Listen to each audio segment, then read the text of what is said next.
พูดไทย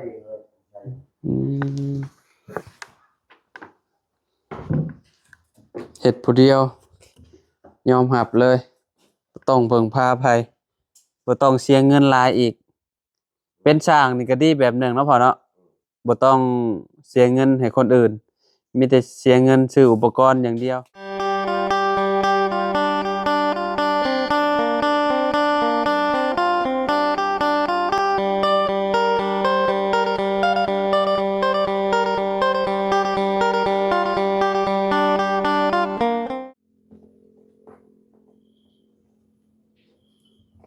อ้าวเปิดภาพมาบัดนี้พี่น้องเอ้ยเนาะ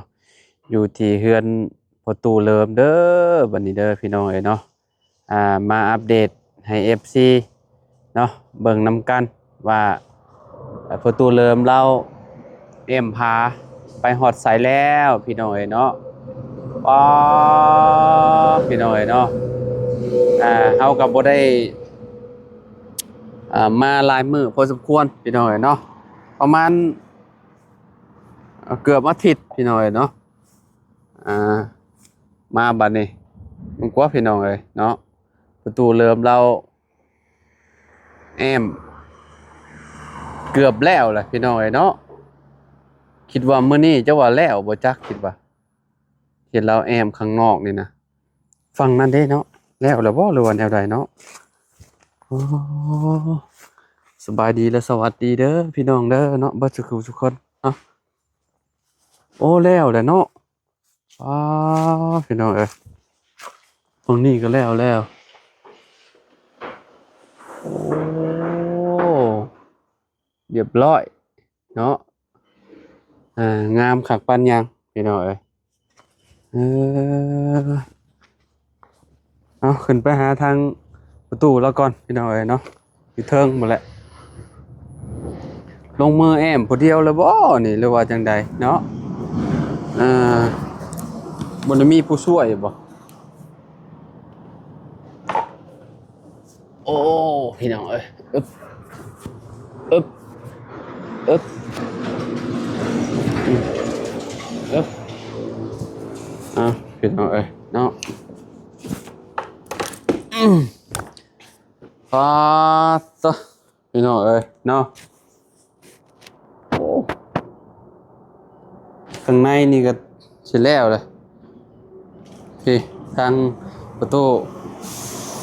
สบายดีพ่อสวัสดีพ่อไวเนาะบ่ได้เฮ็ดแล้วลงมือผู้เดียวบ่ผู้เดียวเลยเป็นนี่แหละหมู่ทู่นี่ต้องทู่ด้วยหมู่เลยนี่ฮะวันนี้เลยจับนำตอบนั่นแหละเฮ็ด2คนจ้องกับตะปูนั่นแหละ เอาตะปูเป็นหมู่บ่พอพี่น้องเอ้ยเนาะมื้อนี้เกือบแล้วเนาะพ่อเนาะเจ้าจักมื้อเลยคือว่าตอนเฮามาตอนนั้นเจ้าก็เกี่ยวข้าวอันนี้ก็2 มื้อฝั่งนี้2 มื้ออัน2 มื้อโธ่กว้างคักปานยังนี่เนาะคักดีพี่น้องเอ้ยเนาะแล้วนี่ก็เหลือแต่ติดอันนี้เนาะพ่อเนาะติดบานเนาะพ่อตำบ่แป้นพออยู่บ่ไม่พาหาได้ยังเหลือเท่าใดยังเหลือจักตับยังเหลืออยู่4อันบ่4ตับโอ้ยังเหลืออยู่3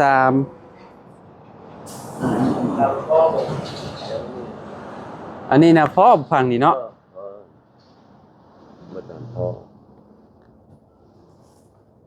ไปจับให้เจ้าไปจับไม้จับหยังนี่แหละอันไม่พาให้เจ้าแล้วเจ้าตอกเรื่องตะปูอันนั้นเมียนแล้วเจ้าก็ตอกเนาะ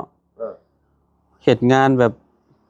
บ่ได้พึ่งไผเลยนี่พึ่งแต่เต็กตะปูอย่างเดียวนี่แม่นพี่น้องเอ้ยคักประตูเฮ็ดนี่แต่เก่ายังว่าเอาเบลซอยบ่พอซอย ไป อืมโอ้ยอมรับเลยว่าเราแบบเฮ็ดงานแบบสุดๆเลยพี่น้องเฮ็ดผู้เดียวยอมรับเลยประตูเริ่มอืมเพิ่นเป็นจังได๋ซะผู้ที่ว่าเฮ็ดน้ำเจ้านะเมียเราแบบมือเพชรบอกกับเมียเหรอเราดูแลเมียเราอืคืนมนี่ก็เอามาไปนอนมีแต่เมียเจ้าป๊อบไปเมื่อคืนนี่แม่มันไปคนเดียวเออเขาไปชมน้องหล้าไปใช่ซะน้องลาอยู่นี่ฮะมื้อนี้หล้าน้อยได้ซะจักมันไปใช่ไปลิ้น อืม เว้นเหินนำใช่ไหมเฮาบ่ได้แวะเฮือนน้องน้ำมาพี่เลย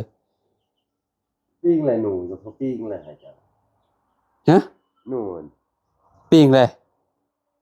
มันยังเน่า หนูได้โอ้แต่เมื่อวานเด้อพุ นั่น หนูอันประตู7ปีเอามาให้ เขาปิ้งให้เบาลาวเขาปิ้งเลย เออหนูจักหนูไปแสงพอ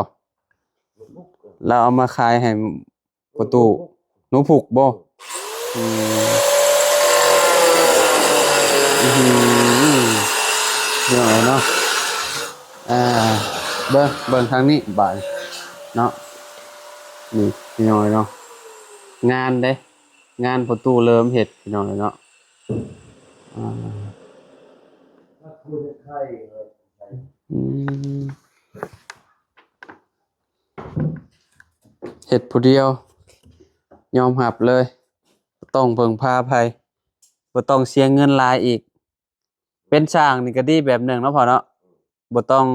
เสียเงินให้คนอื่นมีแต่เสียเงินซื้ออุปกรณ์อย่างเดียว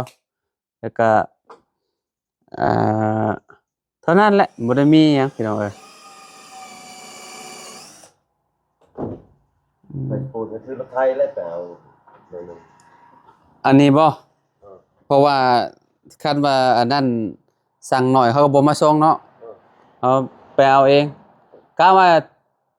จักแผ่นพอซื้อมาอีกคือเดือน5 แผ่น6 แผ่นฝากนี่นะ 6 แผ่นชอบ อืม ชอบอะไรวะตัวนี้อีก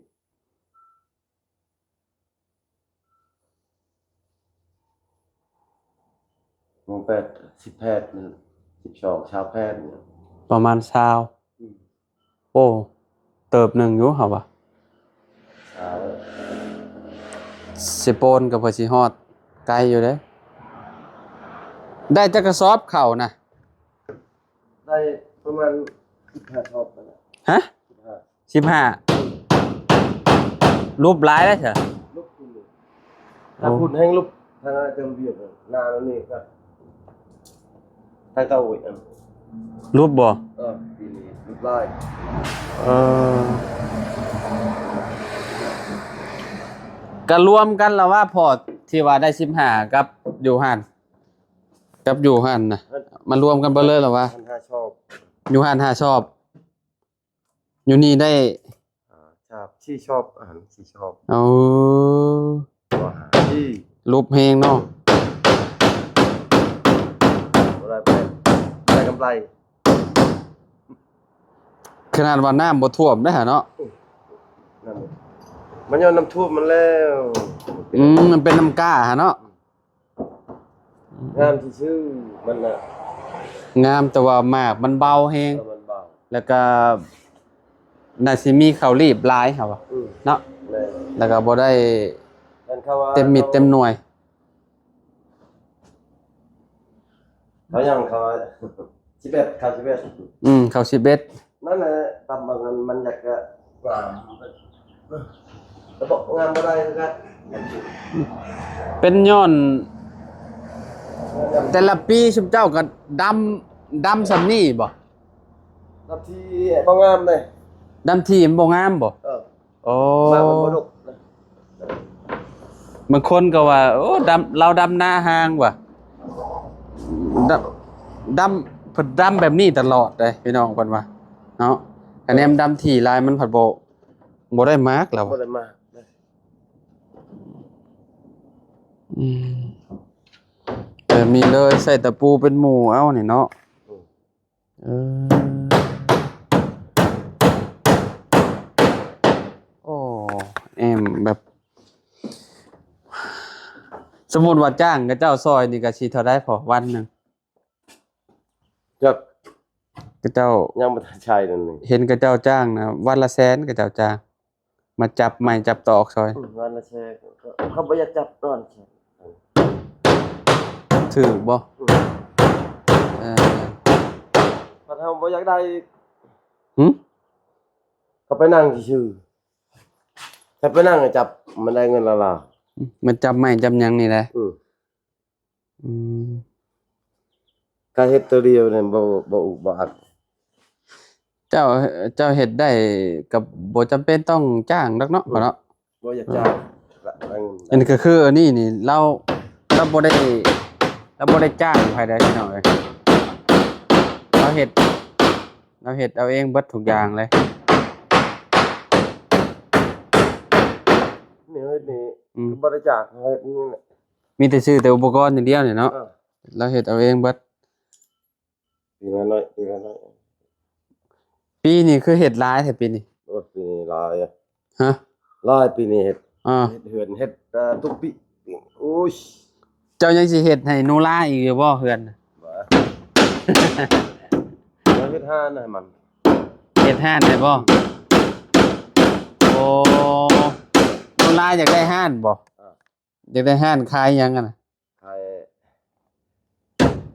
ขนมนะ อืมอืม ก็ได้ไปนัวนะ โอ้ขายปลาเด็กเป็นงัวเนาะพ่อเนาะหนูลาเราอยากได้ห้านก็ดีแหละเนาะเบิดในสกีนี่ก็สมุด ลูกก็นั่งกันปัดบ่มีเงินหั่น มีจักเบิ่งมีห้านเวียดห้านหนึงอยู่ที่นี่เนาะอยู่บ้าน2บ่พอ ชาบ 3 ครับก็เฮ็ดได้ทั้งชุด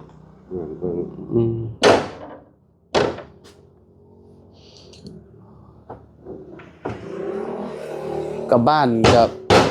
สิยับขึ้นไปพุ่นสิเป็นสกีใหญ่บ่พอสมเจ้านี่สกีน้อยบ่ พี่น้อยนี่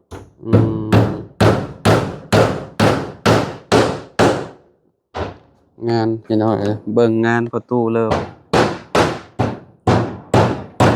งานแล้วได้นี่พี่น้องเอ้ยเนาะแต่ว่าลูกสาวบ่อยู่น้องลาเพิ่นจะไปทางใดพี่น้องเอ้ย โทรก่อน น่ะจะว่ารับไปเฮือนน้าสาวบ่จักน้องลาจะว่าไปเฮือนน้าสาวบ่จัก ลงไปนะทำนุ่งบ่เฮ็ด หนูลาก็บ่เห็นบ่โอ้จงใช้ไปกับหนูลาแล้วซะ นี่แหละ เขาบ่ได้ถอนมัน มันนี่ แม่น เขายังบ่ทันได้ถาดีกายในเฮาพาเฮ็ดมียาแล้ว ว่าเขาบ่ได้เจ้าสิถอนมันส่วนเจ้านะพอโลเท่าใด ลูกพันเอ็ด แนวนี้ได้เออ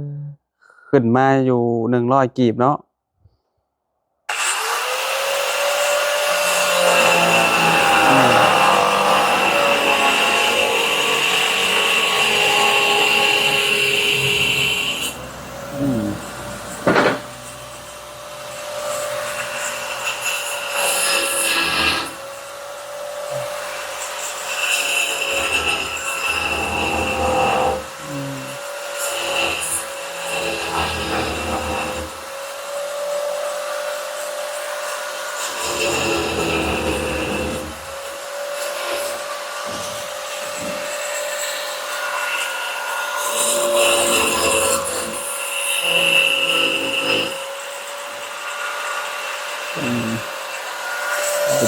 ละเห็ดเนาะโอ้ยพี่น้องเอ้ยถากปัญญาว่วง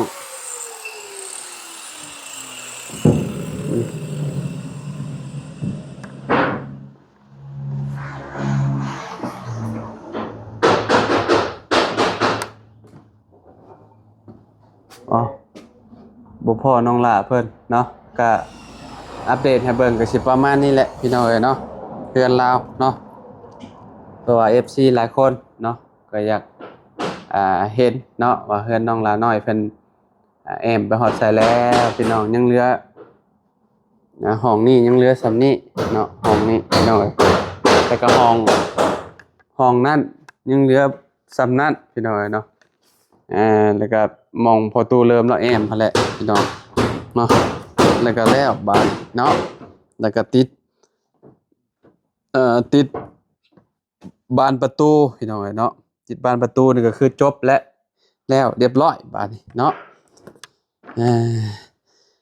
แล้วอันนี้แล้วเบิดทุกอย่างนี่ก็เริ่มลงมือถอนมันแล้วบัดนั้นพอเนาะถอนมันถอนหยังขายพี่น้องเอ้ยเนาะปีนี้ประตูเริ่มจักสิได้เท่าใดแล้วเนาะ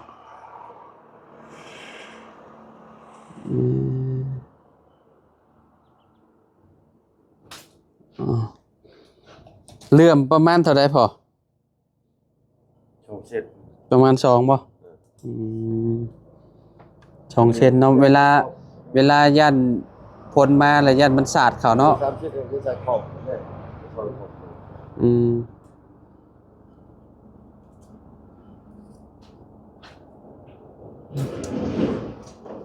ใช่อย่าติดไม้นะออก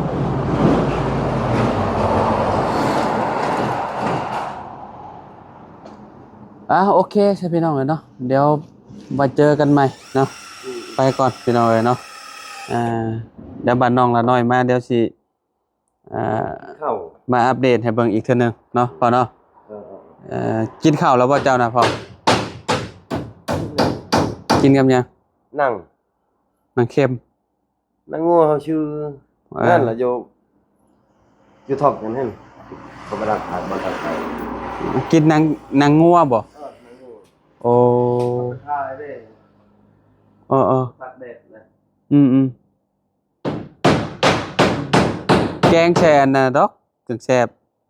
แกงแชขี้เล็กนางเนาะพ่อเนาะถ้าขี้เล็กบ่เฮ็ดนา